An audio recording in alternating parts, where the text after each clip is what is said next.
Intergalactic Crime Fighting 101.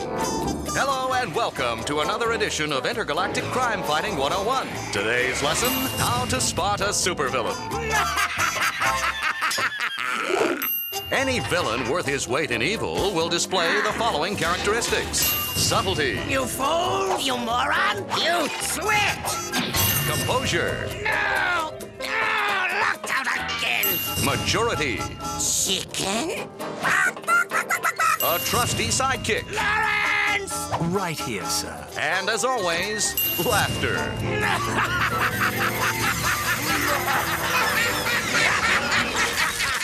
Note, only a refined villain will have perfected his diabolical laugh. In the event one should encounter a villain of such proportions, please quickly and quietly locate a trained specialist, who will then handle the matter appropriately. When I'm finished killing you, I think I'll rewind time, so I can do it again, and again, and again!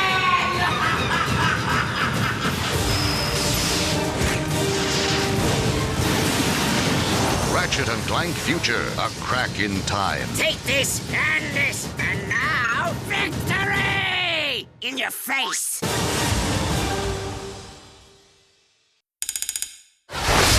PlayStation